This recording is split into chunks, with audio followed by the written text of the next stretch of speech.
2, 1. Ciao everyone, welcome to Android Heroes Live.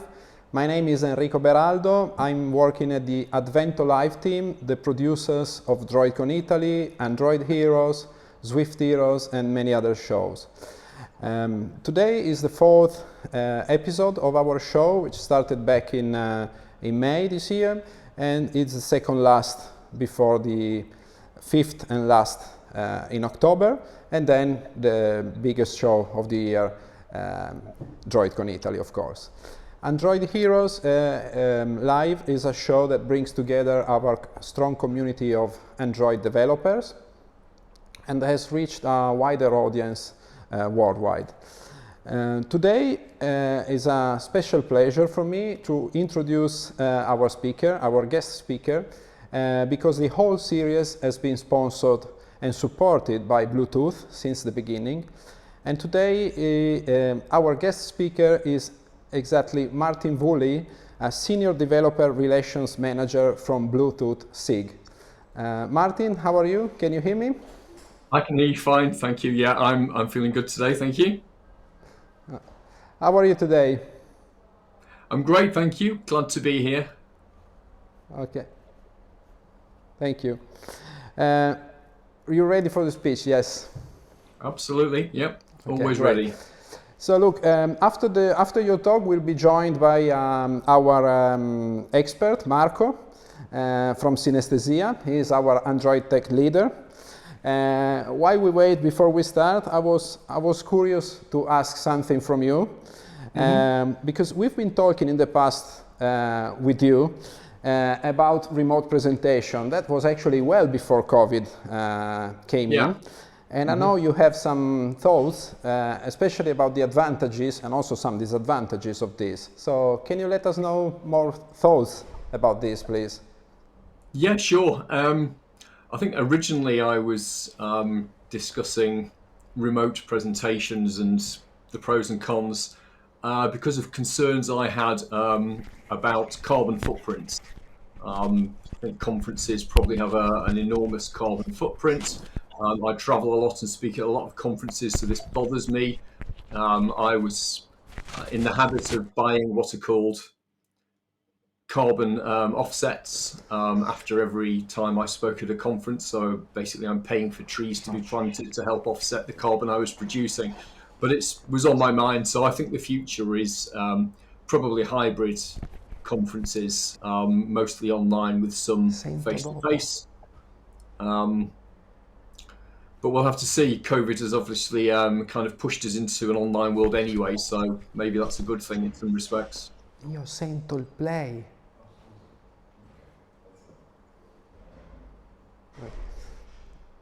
Sorry, Martin. We had just some. I had some loopback in my ear, so your reply came later to me. Yeah. Oh, okay. I wondered what was anyways. happening. Yeah. Technology. So there you go. One of the disadvantages of online events is that the technology can be a bit tricky sometimes. Exactly that. Yeah. Yeah. But one of the advantages is that we would never have run a show like this, because it takes actually, it's quite easy nowadays, right? You connect from where we are. We have a small studio here, and off we go. I think everybody went through a learning curve. I think all the early events last year had some technical problems.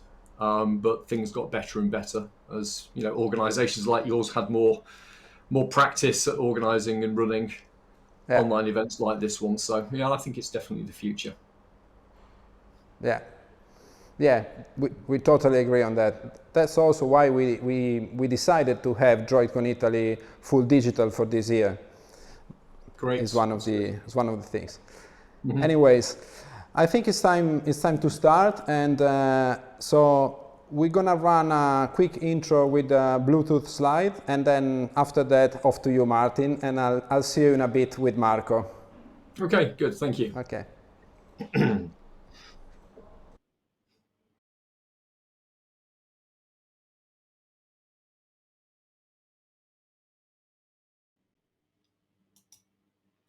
So hi everyone. As you heard, I'm Martin, and I work for an organization called the Bluetooth Special Interest Group. Now I'm going to start right here because I know you've all heard of Bluetooth. You probably wouldn't be here otherwise, but I'm definitely aware that the Bluetooth Special Interest Group is a term that some people have never heard of, no idea what it means. So Bluetooth is the technology, of course. The Bluetooth SIG, Special Interest Group, is the organization behind Bluetooth, and we're a standards organization, so we're responsible for the production of the large collection of engineering specifications that define how Bluetooth works, how it has to be used in particular types of product and so on. But we're not a manufacturer. We don't make anything. We don't develop Bluetooth software stacks or components or anything like that. So manufacturers all follow the same specifications that we produce. And the idea, of course, is that therefore Bluetooth works the same on devices no matter who created them, and you get interoperability between all the manufacturers' products. That's the idea behind having Bluetooth as a standard. So that's who the Bluetooth Special Interest Group are. We are the authority for Bluetooth technology, basically. As for myself, I've worked in all sorts of different software development roles all my life. It's the only industry I've ever worked in. I've been coding since specifically 1981. And in fact, sad day yesterday, in fact, because my first ever computer was a Sinclair ZX81. And you may have read that microcomputer giant inventor Sir Clive Sinclair actually died yesterday. So that was a sad time for the industry, really, but brought back some important memories for me buying my first computer back in 1981. Anyway, thanks for attending today. As you know, just to state the obvious, last year, early in 2020, everything changed. We found ourselves in the middle of this global COVID-19 pandemic. And here, we're in September 2021 now, and we're still dealing with it. It's not yet behind us. I wonder if it'll ever completely go away. Now, you're probably aware that various smartphone applications to help deal with COVID-19 in various ways have materialized, and many of them use Bluetooth technology. So I wanted to talk about this and share what I know about the technical aspects of Bluetooth as used in many of these applications. And in particular, I'm going to talk about something called exposure notification systems. Now, last year, we at the Bluetooth SIG started to become aware of companies and kind of individuals working in the tech sector who were thinking about the pandemic and ways in which technology might perhaps be applied. And I had a few conversations at this stage, this is maybe around March last year, with people who were approaching the SIG and wanting to know more about what Bluetooth could do.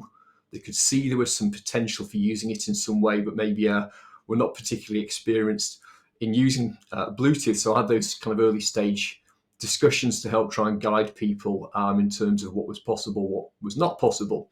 And essentially people were just saying, how can we help? I have skills, I have knowledge, the world's in the grip of this terrible thing, and maybe technology can help in some small or even significant way. And the ideas I was seeing seemed to fall broadly into three categories. Either ways of helping with social distancing, something we'd never heard of before, I guess, until last year. Exposure notification systems, which is really the main topic today, and large-scale contact tracing systems, which involve people and manual procedures as well as technology. Now, exposure notification systems or ENS, again, that's the subject for today. So, what exactly does an ENS system do? An ENS is concerned with identifying occasions when you may have been exposed to a person with COVID-19 symptoms or a positive test result. And we call such people affected people. It involves detecting the presence of other people in the environment and estimating the distance from you to each of the others, because how close people get to you is one of the most significant risk factors. So knowing how close you've been to individuals and for how long allows the system to then notify you that you may have been exposed to the virus if it later transpires that one of the people you encountered is an affected person. Now, it was clear from very early on that smartphones and Bluetooth were very frequently being considered for use in solutions. Smartphones, I think for obvious reasons, they're in a lot of people's pockets. Not everyone has a smartphone, but a great many people do. So taking advantage of this has obvious appeal. And Bluetooth, for a number of reasons, it has the ability, in ways that I'll explain, to estimate distances and detect presence. But perhaps more significantly, it doesn't require any wireless infrastructure to be rolled out. Devices talk directly. We don't need access points or routers or radio masts and things like that to be deployed. We already have what we need in people's pockets in phones. Now, be aware that back then in 2020, when ideas were first being discussed, my organisation, the Bluetooth Special Interest Group, had no formal role in any of this. We were just interested observers watching what people were coming up with Bluetooth as it was back then in phones out there in the market. And furthermore, just to be clear, back then Bluetooth itself had no specially designed standard capabilities for use in applications like exposure notification systems at all. So if you were looking for a solution to a problem like ENS or social distancing or something and looking to use Bluetooth, it's really very much a case of work with what you've got. Leverage the existing capabilities of Bluetooth somehow to create solutions. So what are those basic capabilities or raw ingredients? Let me walk you through some of the key ones now. So first of all, there's something called connection-oriented communication. Two devices can form a connection and exchange data over it. And this is a very reliable way of using Bluetooth because timing parameters are agreed between the two devices and so on. And data can be encrypted for security. And there's also a privacy mechanism that disguises device addresses so you can't be tracked using addresses transmitted in packets over the air. The scalability is quite limited, especially on smartphones using connection-oriented communication. So typically a smartphone can only accept 3 or 4 connections from other devices at a time. With exposure notification systems in mind, imagine walking into a supermarket on a busy day. There might be 100 other smartphones you need to exchange data with. So connection-oriented communication is not a great fit with the basic requirements of an ENS system. It's also possible, though, to do something called connectionless communication. And this involves a device broadcasting data. This means transmitting packets of data that can be received by an absolutely unlimited number of listening devices in the environment. So it's extremely scalable. There's no standard encryption mechanism for use with connectionless communication defined in the Bluetooth standard specifications, but the address disguising privacy mechanism can be used. Now, a transmitting device transmits a signal with a certain amount of output power, and we call this the TX power, TX for transmit. The receiving device can measure the strength of the received signal, and we call this the RSSI, or Received Signal Strength Indicator. And the RSSI value gets lower the further the receiver is from the transmitter, and this, of course, can be quite useful.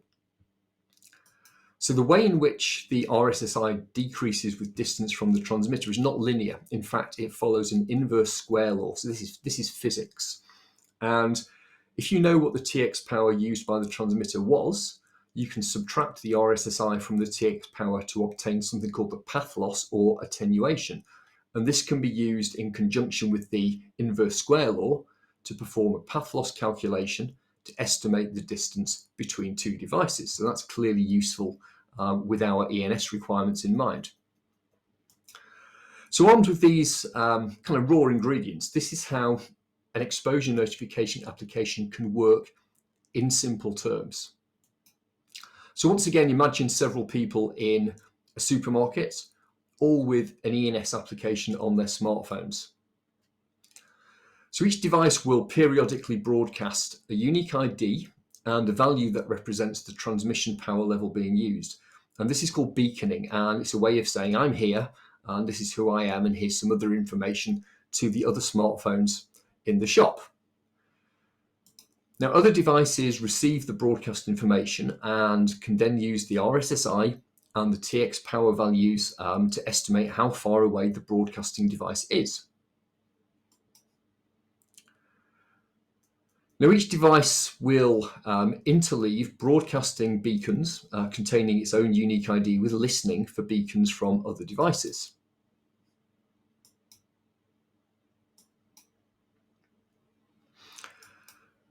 And as they go, they collect details of the devices that they've encountered, with each such event known as a sighting. And then users who develop COVID-19 symptoms or who have a positive test result voluntarily disclose their status. And then the system arranges for everyone that's been near to the affected person to be notified that they may have been exposed to the virus. So that's the essence of how these systems work. But what I described there was a very naive, very much simplified description, because you know what the real world's like. All sorts of complications out there in the real world. The theory is all well and good. So let me walk you through some of those now, because if you want to make an ENS system using Bluetooth that's truly effective, there are a number of technical challenges that you need to deal with. So let's understand the issues first.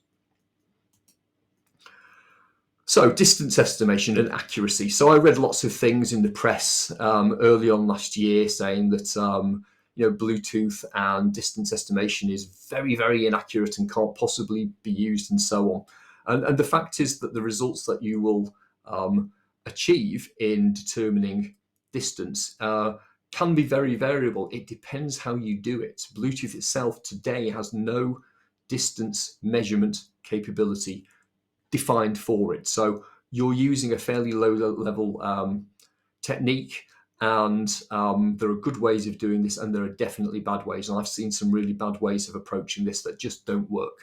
So accuracy can be an issue, but you can produce fit for purpose accuracy if you do it in the right way. So first of all, packets being transmitted and received have to contain a reference transmission power value. Otherwise, you're just guessing. So you have to know what the transmission power of the remote device was before you start doing this path loss calculation. If you haven't got that, then it's a completely meaningless calculation.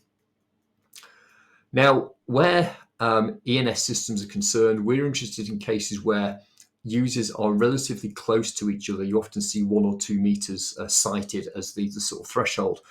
And luckily, estimates of distance are better when the devices are closer because of the inverse square relationship between signal strength and distance. As you can see from the charts, the change in RSSI is much larger for a given change in distance when the receiver is fairly close to the transmitter than when it is when it's further away. So that works really well for us if we want to determine whether we're within, say, a 2 meter kind of limit. So RSSI is key to estimating distance, and you can get fit for purpose results if you do it right. But the old saying of garbage in, garbage out applies here, because RSSI measurements are noisy, meaning that the measurements reported in apparently static conditions will vary somewhat. And on screen, you can see a plot of real data I captured from a Raspberry Pi sitting on one side of the desk I'm sitting at right now, reporting the signal strength of packets received from a transmitting device on the other side of the desk. And issues like humidity, the orientation of your phone, the precise radio frequency being used, and the antenna design will all affect the RSSI value reported. Now, importantly, different models of smartphone may report different RSSI values under exactly the same conditions.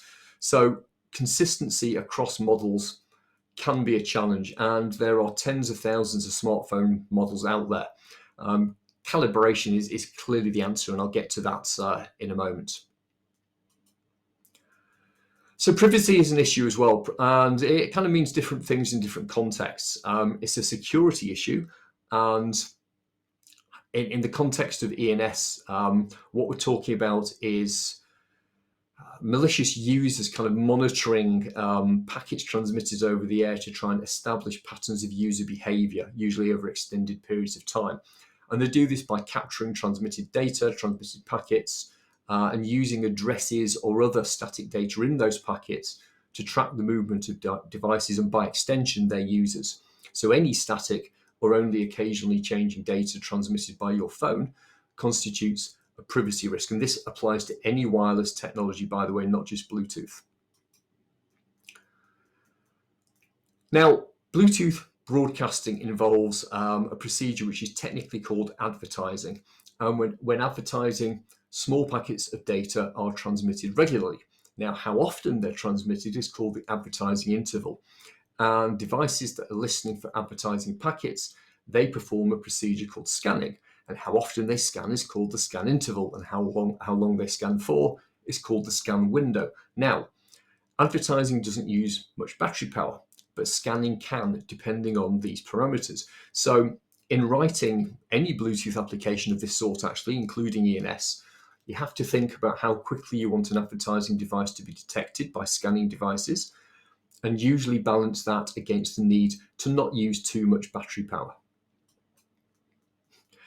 Now, surprisingly, the standard Bluetooth APIs on Android and iOS can themselves be an issue, because on the one hand, of course, APIs make it possible for us to use Bluetooth from our applications, but on the other hand, they also limit us, because if there is no API that lets us do what we want to do with Bluetooth, or because the operating system enforces rules about when APIs can be used and how behaviors vary when your application is in different states, like in the foreground versus the background, then that can be a problem for us. And of course, API availability and device behaviors can vary across OS versions too. And here's a major issue. It's not just about the detail. There are architectural choices when creating ENS applications. And there are essentially two competing architectures to choose from. You may have heard of them because one of them is quite controversial, and I've read about it again in the press. The two choices are called the centralized and decentralized architectures.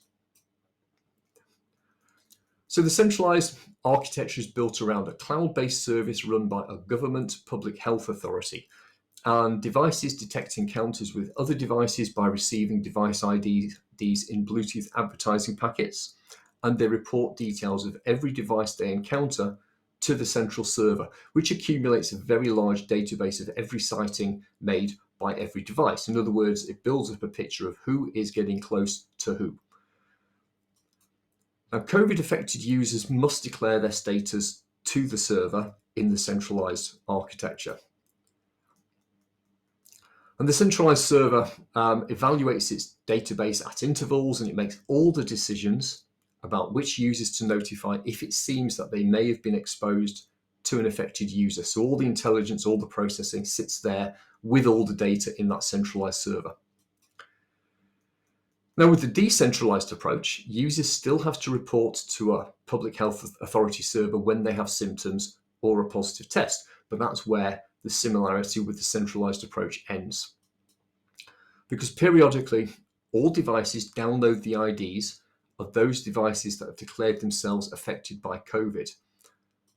And then all processing and decision-making takes place locally on those devices, and data about which other devices you've been close to lives on your device only, is never shared outside of your device. So having received a list of all the affected devices, the application then simply compares the affected device IDs downloaded from the public health authority server with the list of devices that they have encountered, and apply a risk assessment algorithm based on duration of sighting and distance estimates to decide whether or not a significant exposure has taken place, and if necessary, to notify the user of this. So given all the issues, and in particular the need for consistency across the thousands of models of smartphone, and the constraints and variability of Bluetooth APIs across OS versions, Apple and Google did something I've not seen before, which is they got together and collaborated. And this all happened quite early last year to very quickly create the ENS framework. And since they created it, it's not constrained in what it can do in the same way that the public Bluetooth APIs are. So they got to do whatever they felt was necessary with Bluetooth to create the best possible ENS application framework. It's got some interesting features as well to provide data of as good a quality as possible, to ensure different devices report consistent data and to protect the user from privacy risks. And as mentioned, it's a framework, meaning that an application that uses it is still needed, but this allows risk assessments using the ENS data to be made using the particular thresholds adopted by governments in each country, rather than there being a one-size-fits-all approach. And source code for a full example application that uses the framework is available anyway, so it's presumably been very easy to adopt across the world. Now, the first thing to know is that the Apple Google ENS solution uses a decentralized approach. So there's no centralized database of all encounters between devices. Users do have to declare their status to a public health authority server in their country, but that's done anonymously using an encrypted identifier that I'll say more about shortly. And according to their FAQ, Google and Apple do not monetize any of this data. Now, not surprisingly, the framework uses Bluetooth in a connectionless way. So this is very scalable and it's perfect for this use. Devices broadcast a unique ID repeatedly, and they keep records of the IDs that they receive when scanning, along with the signal strength. And so they build up a kind of history of device sightings. So what data is being broadcast in ENS beacons exactly? Well, on screen is a Bluetooth advertising packet that contains an ENS beacon. This is what we call a non-connectable advertising packet. This indicates that it's not an invitation to other devices to connect. Now, Bluetooth uses a system of service identifiers, and the service UUID of hex FD6F has been allocated to identify the ENS service. And this is how a scanning device recognizes that this is an ENS beacon. In another field called service data, we can see the ENS advertising payload, and this consists of an identifier called the rolling proximity identifier and a field called the associated encrypted metadata, which contains some protocol versioning data and the all-important transmit power reference value for use in path loss calculations. Now, advertising is performed 3 or 4 times a second, and scanning is opportunistic, meaning that devices fit it into their schedule when they can, but generally it happens around once every 5 minutes for a period of 5 seconds at a time. Now, obviously, estimating how close 2 devices have been is an important part of any ENS system. Apple and Google have taken some pretty impressive steps to try and improve distance estimation using signal strength values and to ensure results are as consistent as possible across different makes and models of smartphone. They've published a calibration procedure which manufacturers are expected to perform and then report the calibration results back to Apple and Google. There is literally a CSV file, a comma separated variable file containing calibration data for each smartphone type. And this is downloaded by the ENS framework to every phone periodically. Calculations then take into account the calibration data for the relevant smartphone model to ensure that results are consistent.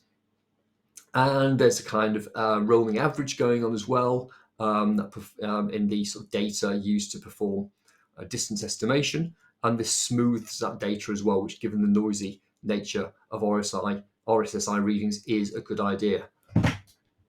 Excuse me. So let's talk about security now. The Apple Google ENS framework includes a cryptography specification. Excuse me, can I have some water here? It's better. So security, there's crypto specification, and I've summarized the main points here on my slide. All devices generate a 1 to 8-bit random number called the temporary exposure key, or TEC for short. It's then used with a key derivation function called HKDF to generate two distinct security keys, the RPI key and the AEM key.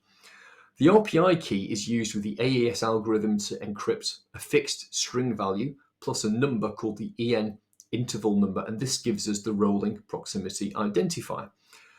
But what is the EN interval number? Well, the system divides time since the Unix epoch of midnight on 1st of January 1970 into 10-minute slices, and each slice is numbered.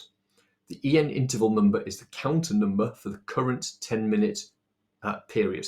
The RPI value itself is used along with the AEM key to encrypt the TX power and protocol metadata using AES in counter mode. So let's examine how privacy concerns have been addressed. As you recall, there are two sources of potential problem: the device address itself used by Bluetooth in advertising packets, and the data in the ENS payload itself. So encryption of broadcast data is ultimately rooted in the temporary exposure key that's in use. Well, this key gets regenerated every 24 hours. And the keys from the last 14 days are retained on the device. Now, every time a new TEC is generated, the corresponding RPI key and AEM key are also regenerated. But the device actually broadcast over the air is regenerated every 15 minutes. And don't forget, generation of the rolling proximity key includes that 10-minute interval number. So RPI will change every time it's regenerated. And RPI is used in encrypting the metadata too, so it also will change every 15 minutes. Now, Bluetooth itself has its own privacy safeguards, including a device address type called a non-resolvable private address, which the Bluetooth stack changes periodically. So in the Apple-Google ENS framework, the Bluetooth advertising address is changed at exactly the same time that the RPI and AEM data is rolled. So you can't deduce anything about one set of these values when the other set changes.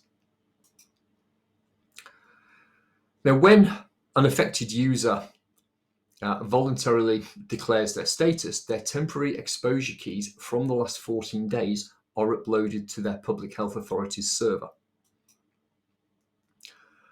The keys uploaded by affected users are known as diagnosis keys in the ENS specifications, and periodically devices poll the server for the latest list of diagnosis keys, which they then download.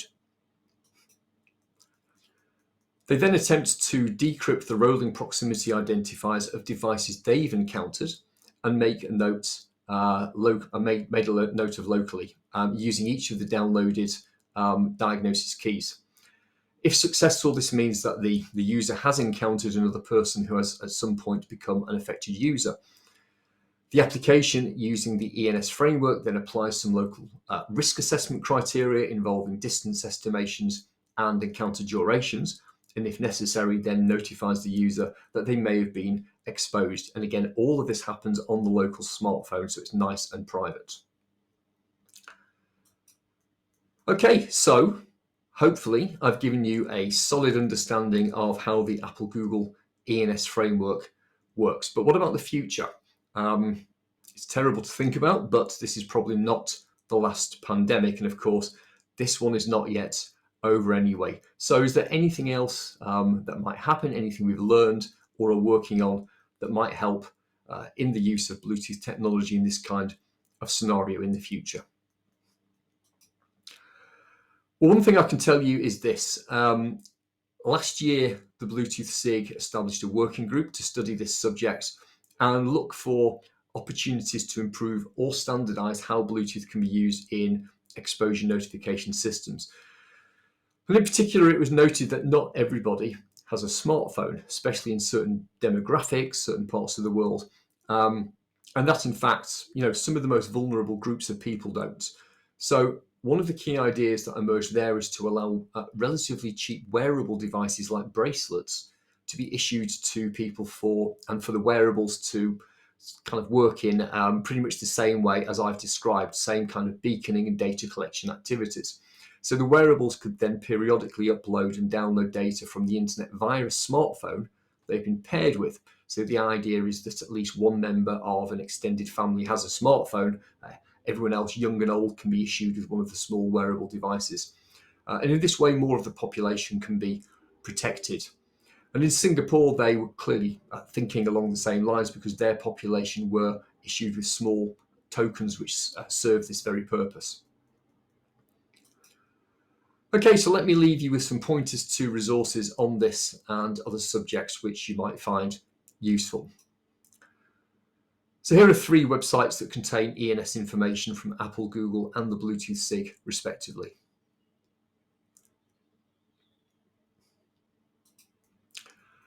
And for general Bluetooth technology information for developers, our website bluetooth.com is, of course, the place to go. We have quite a nice collection of self-paced, self-study resources we call study guides. They each deal with a different aspect of Bluetooth. Between them, they cover a whole range of different platforms. They all contain hands-on project works as well. So if you're like me and you like to learn by doing rather than just reading stuff, you should like our study guides, I think. The most relevant study guides to this subject, ENS, are the first 2 on the list on my screen, by the way. We've also got papers and a bunch of videos as well, not shown there. So go to our website, have a look through the papers and videos, and you'll find lots of useful resources. The papers are good because they shorten the learning period and kind of soften the learning curve, I think. So that's it. Thank you so much for listening. Hopefully we've got time for a few questions now. If you think of one later on, that's fine. Just ping me a question over Twitter and I'll do my best to get back to you. That's it from me. Thank you very much for listening. Hey, Martin. Thank you so much for your presentation. You're very welcome.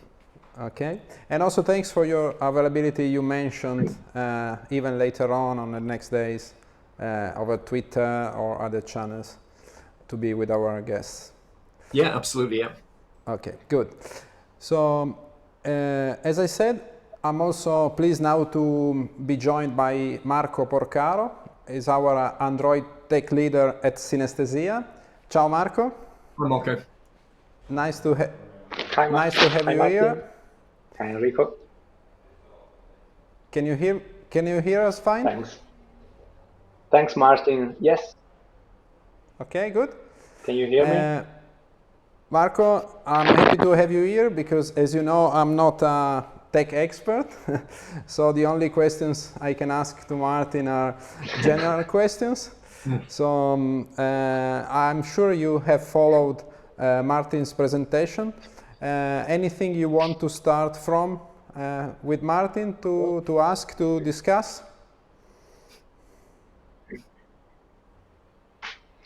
Well, yes, of course I followed the talk, and thanks, Martin, for your talk. It was really interesting.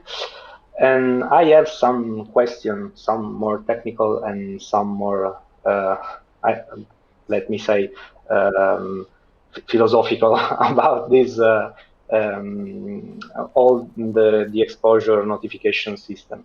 And the first question that I have is more on the technical side, is how much different manufacturers or the different Bluetooth versions affects the estimation of the distance between 2 devices.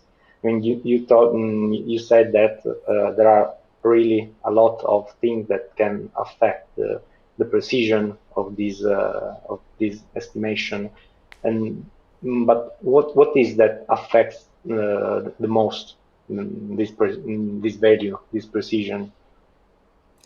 So I think there are possibly 2 things being referenced there. So the 2 main collections of issues that can affect signal strength and therefore distance estimation are things to do with the device itself, which is about antenna design and things like that. That's really fall outside specification. They're just to do with how radio communication works in any device of any type with any technology. And then there are things to do with the environment. So environmental issues include the presence of physical objects, especially ones that contain water, like people. And obviously barriers like walls and so on, they will attenuate the signal. So those are the two sort of broad collections of issues. How much variance you get across different device types, all I can say is that it's more than enough to make it a significant issue, and for Apple and Google to have gone to the trouble of defining a calibration procedure and inviting the manufacturers to to go through that procedure and submit their data and so on. So the important point is that they took account of this, and I kind of mentioned early on I've seen some kind of negative comments about distance estimation and Bluetooth here and there, not just related to exposure notification. And the two key things to take away here are that today, and I'll kind of come back to this in a moment, today Bluetooth has nothing built in, defined in any of the specifications that is there to allow you to estimate distance, nothing. So you're kind of just using physics here, really. Signal strength is about energy levels, really. That's...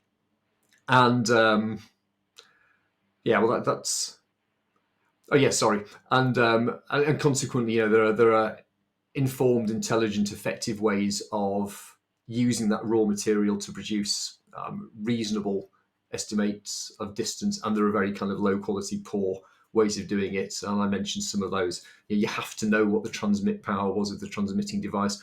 Otherwise, you have no reference point to subtract the received signal strength from to deduce how much the signal has been attenuated by, and then to apply your kind of knowledge of physics and the inverse square law and all that stuff. So do it well, and Google and Apple have really pushed the boundary to do it as well as anybody possibly can, and you get results that are fit for purpose. They're still going to be variable, they're not going to be accurate to within centimeters, but that's not what you need for exposure notification. Now, one last point, long answer to short question, as always with me. I didn't mention it earlier on, but because it may not be relevant to exposure notification yet, depending on where this goes, but we are actually working on a high accuracy distance measurement standard for Bluetooth. Wasn't available last year, isn't available today. This is an ongoing piece of work, and I'm not sure actually, even when it's finished, whether it would be suitable for this sort of application where very large numbers of devices are concerned. It may or may not be. The work's not finished yet, but distance estimation is certainly something we're looking to equip Bluetooth with, a standard which works very well and much more reliable than the RSSI approach. Yeah, sorry, really long answer. Well, this is a great news. And this introduction would be hardware or software of the high accuracy distance measurement. Well, yes. all Bluetooth stacks consist of hardware and software. So architecturally, the top part is called the host, and that's normally kind of executing in operating system lands, Android, Linux, Windows, whatever. And the controller is a system on a chip normally. So that's in hardware.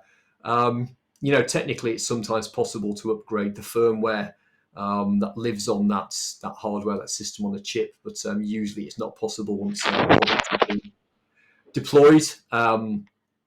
I would say again, this is not something we've released yet. Oh, actually, I'm going to be a little careful here. I have to be careful what I do and don't say about things we haven't made public yet. So my answer is you'll have to wait and see. But you're quite right in asking that question, because sometimes we did a direction finding. We released a direction finding capability 2 years ago, meaning it was released in a version of the core specification. So that's a good example of changes to the Bluetooth standard which affect the controller, and the controller is a system on a chip. Therefore, probably only new devices will see it. It's not something you can deploy over the air in firmware updates. Okay, thanks. And do you have some data on how much the entire exposure notification has done? How much contacts have been found by this system? globally or in some specific country? I mean, all the efforts that Google and Apple and all the developers around the world made to develop this system. It's a great Does it? question. Yeah, the answer is I wish I'd thought of this question coming up, because I don't have any figures personally, but I do remember seeing some statements regarding the application in the UK about how many infections it was thought it had prevented. I don't remember the number. It was pretty high, to be honest. But specifics I can't give you, and on a global basis, I have no idea. I mean, this sort of data, don't forget, it's not necessarily available anyway. Depends how things have worked, and public health authorities are government bodies, and it depends what they do and don't want to reveal, I guess. So my impression from reading something maybe 6 months ago about the UK application is that it had done a pretty good job. So okay, so worth the effort. it was, we had to try everything, right? This was sure. a new situation, so. Okay. And do you think that this exposure notification system will be improved in the future, or just hopefully we don't need this in the future, or we hope so? Well, do you know if there is something going on to improve this exposure notification system in Google or? Yeah, I don't know. We're not privy to what Google, Apple do inside their own private projects. So you'd have to ask them that question. I think it would be naive to think that we're never going to need public health kind of management tools like this again in the future. And as for things getting better, well, generally lessons get learnt and things improve. So I'm optimistic that. I mean, there have been some issues here and there. I think, obviously, distance estimation accuracy, I would say, is generally good enough, given the threshold is what it is, and that things work better when you're closer to people than when you're further away. But I think false positives are probably possible. I read some things fairly recently that I was slightly cynical about, but I'm not going to say people were wrong. But the idea that you could receive beacons from your neighbour in an adjacent apartment, and you're not exposed to the virus because there's a physical barrier, but the Bluetooth transmission is reaching you. That's plausible, I suppose, but the signal strength gets attenuated significantly when it passes through a wall. So I was a little kind of skeptical about whether that was a real issue or just someone's theory. But anyway, your question's a good one. Hopefully things will continue to be refined. I particularly like the idea of using wearables, because again, not everybody has a smartphone. The most vulnerable person in my extended family is going to be 90 years old this year and doesn't have a smartphone, doesn't want a smartphone. So, you're never going to get him to have a smartphone ever, but he might just wear a bracelet. You never know. So, okay. And one of the biggest issue that we had, at least in Italy, for the adoption of this solution, to convince the people to download the application, was a privacy issue. There were a lot of discussions on the socials about the privacy. It's funny to talk about privacy on socials, but do you think that the privacy was really an issue, or it was just something wrong in the communication of this system to convince the people to download the application, so more people had the application and more the system became useful? Yeah, I think probably both, depending on where in the world you are. Obviously, the key question is whether the centralized or decentralized architecture was used, and there are some hybrids that are kind of sitting in the middle there somewhere. The the centralized, and I'm going to express some personal opinions here, not necessarily those of the Bluetooth Special Interest Group, but I would say that the centralized architecture unquestionably has the potential for privacy issues. That's for sure. Depending on what form identifiers registered with that central server take. I imagine there's a way of anonymizing such that the central server has limited knowledge of who you are. But I would be concerned about the idea of the centralized architecture being used. I think there's a lot of potential for privacy issues there. Essentially, the concern is that this government body knows who everybody is meeting, knows where we're all going and who everybody's meeting. And that's the sort of concern. And I think it's a legitimate concern. I think it's real. Again, though, the Google-Apple framework, which has been adopted by quite a large number of countries, and again, I should have checked the number, but I have a feeling it's like 70 countries, but I've forgotten that number now. That one very much uses the decentralized approach. So the central server has no knowledge of who's seeing who. Any reports of having symptoms or a test result are completely anonymized. And then the question of have you met one of these affected users, it's answered on the smartphone, the personal smartphone. So none of that comparison of the keys of the users I've encountered with the keys of the users that I've just been told are affected all happens locally and privately on your smartphone. So I think people can feel probably quite safe and assured if they know that that architecture is the one that's being used. And again, the Apple Google architecture only works that way. And one last point on this, I think it was this year. Again, I read something in the press specifically about the UK application where I think a second release had been created, and I don't know the details of what was in that release. But what I read was that it had been rejected by Google and Apple. So they have complete control over who's using their framework. Only government authorities are allowed to. And I assume from what I was reading, they must have a kind of validation, verification process before they release applications or new releases of those applications. And the UK's version 2 got rejected because of some privacy issues. So it looked to me as though Apple and Google were being very robust in protecting the privacy of their users. And, I personally, as a long-time Android user who also has some iOS devices, is very happy. We're happy to see that and was reassured. But again, you're hearing a mixture of complete fact and my own sort of personal stance on the issue of privacy. I think it's an important issue. So there you go. Not to say that effective communication wasn't an issue sometimes as well. Maybe people think that there are issues with their application because they don't know that it uses this privacy protecting architecture that Google and Apple own and that their government can't change. So communication is an important part of this as well.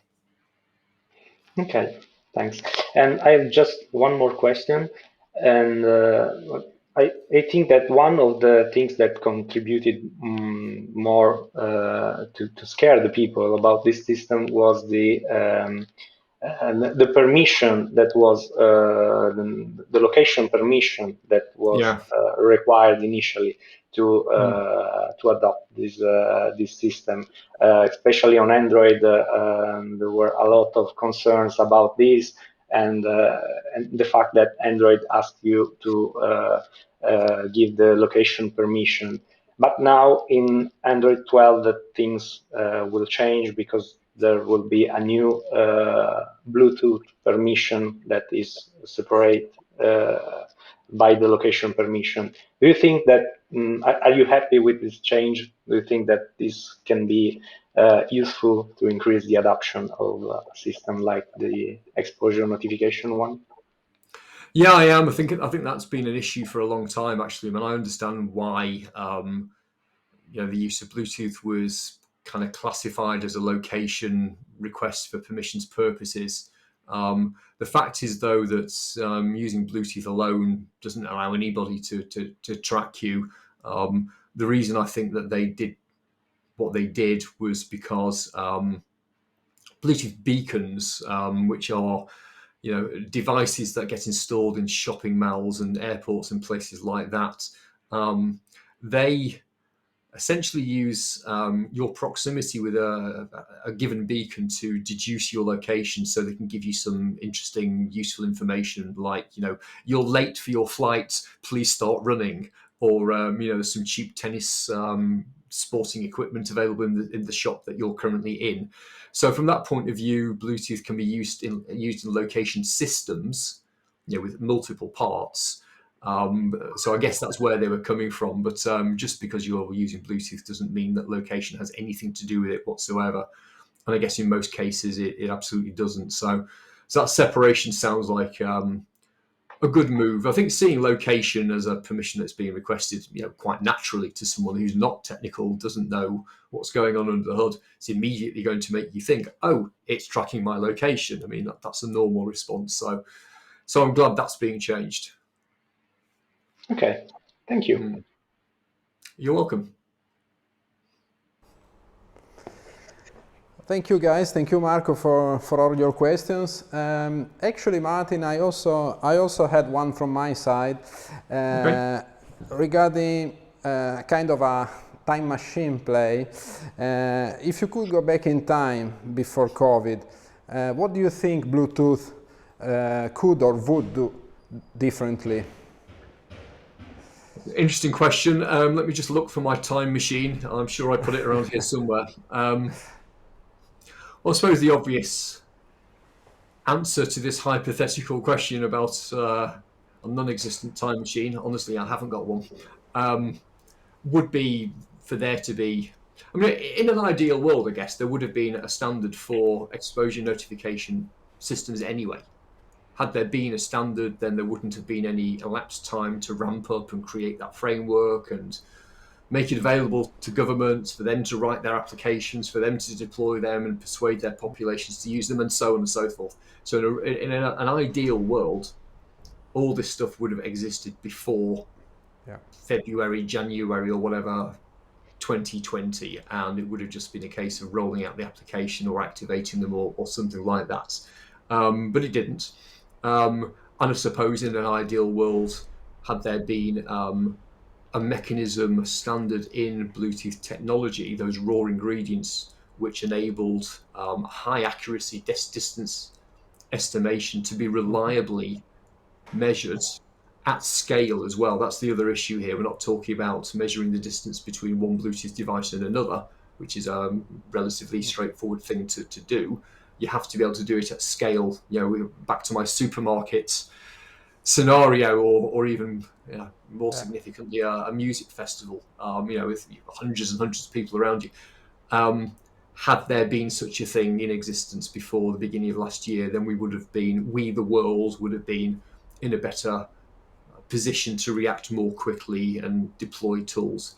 Obviously, and I want to just put this in perspective, I know it's stating the obvious here, in some respects, technology has played, I suppose, an important role. I mean, track and trace is the term we use over here. It's an important part of the sort of strategy for dealing with this public health issue. But compared to things like vaccination programs, maybe it's not the most important thing. It's just one of an armory of responses. So ideal world, time machine, back in time. Those are the things I wish we'd had. But we didn't. So here we are, and things. Thank heavens for. Thank heavens, Bluetooth is wearing on so many devices, because if that hadn't been the case, the opportunity wouldn't have been there at all in the first place. And don't forget, GPS doesn't work indoors, and that absolutely could become a privacy issue as well. That is location. And thank heavens smartphones are so widely adopted as well. Not everybody, but significant part of the population. So we had the opportunity because of those raw ingredients that were out there, and Google and Apple stepped up, and I personally think they did a really great job. I'd love to have been in that first meeting where they got together and said, let's join forces and work together. Yeah. That was unique, I think. Yeah, I think so too. Yeah. And I saw in your presentation, looking at the future, maybe we are a bit more prepared in case of another of these. I agree with you when you say it might not be the last. It's a scary scenario, but still, we have to be realistic. So absolutely. I mean, we had plenty of other potential pandemics that didn't become pandemics in the past. If you go back to SARS, I can't remember all the names. Was there a MARS? I think there was a MARS and a SARS, wasn't there? Yeah, was something bird flu, and I forget what the other one was now. You know, there was concern when they first appeared that they could become the pandemic of the scale that we saw with COVID-19. So we have to assume it'll happen again, and I would hope that's the assumption governments are working to, and are going to make sure that they're ready with, personal protective equipment for healthcare workers and so on. Yeah, absolutely. Yeah. Okay, guys. So thanks again a lot for your time. Marco, thanks for being with us and supporting us with interesting questions.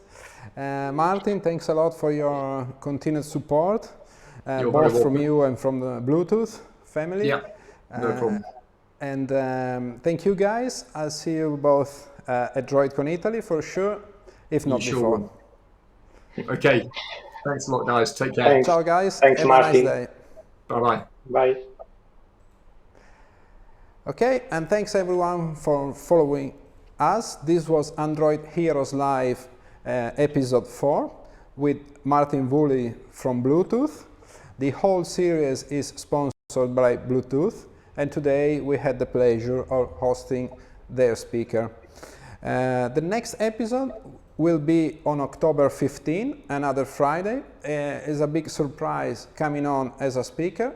So stay tuned with us, and I'll see you in about a month. Thank you.